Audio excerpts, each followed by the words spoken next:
What happens when bringing one skilled engineer into the United States costs $100,000 up front? The Trump administration says it will protect American jobs. Analysts warn it could slow innovation, miss earnings targets, and trigger layoffs. Today, we compare what the White House says this policy will achieve with what independent experts believe will actually happen. Then we quantify the exposure with real company numbers and a simple ratio you can remember. H-1B is the primary channel U.S. employers use to hire specialized talent in technology, engineering, and related fields.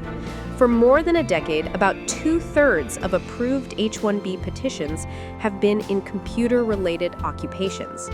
That is the beating heart of the U.S. tech workforce.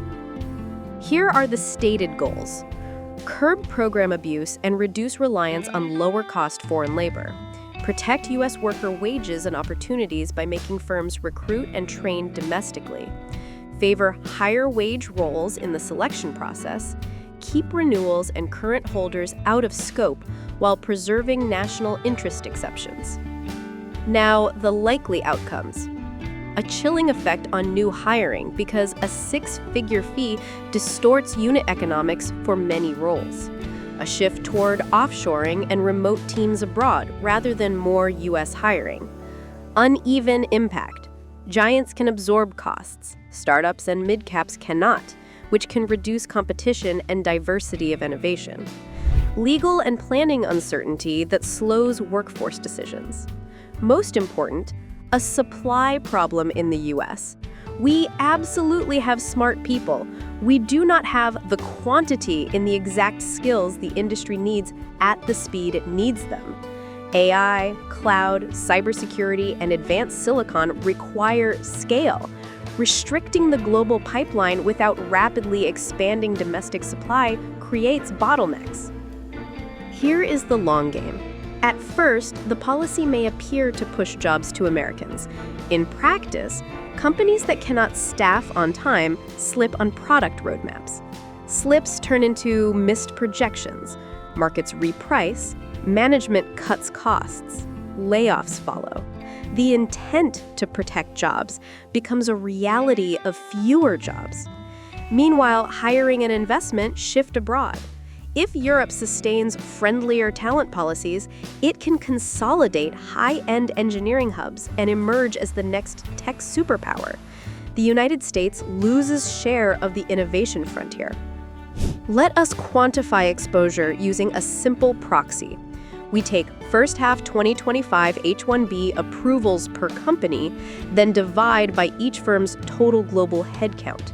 This is not a pure stock of H-1B employees, and it includes renewals, but it gives an intuitive sense of scale. 2 points matter here. First, even a low single-digit ratio can be mission critical because these roles sit in the most leveraged parts of the stack. Second, the sector-wide lens shows why policy shocks can ripple.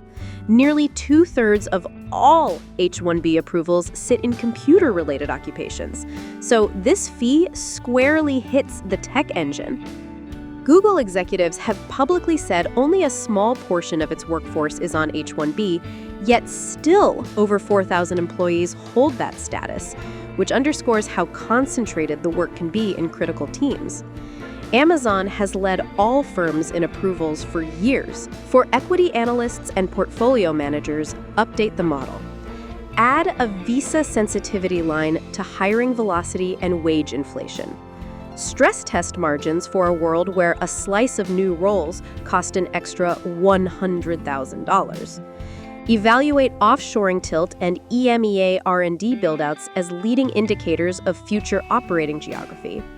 Prefer firms with credible domestic pipeline programs and measurable productivity gains from AI and automation.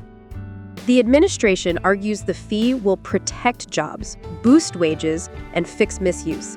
The data says the tech engine runs on a global talent mix where about 2/3 of H-1B approvals are computer-related.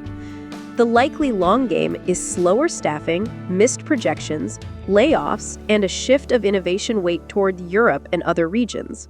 The United States can keep its edge, but only if policy and talent supply match the scale of modern technology. If you work in tech, finance, or policy, tell us what you are seeing on the ground. Are you building more teams in Europe? Do you expect delays on key programs? Subscribe for deeper dives where policy meets valuation and operations.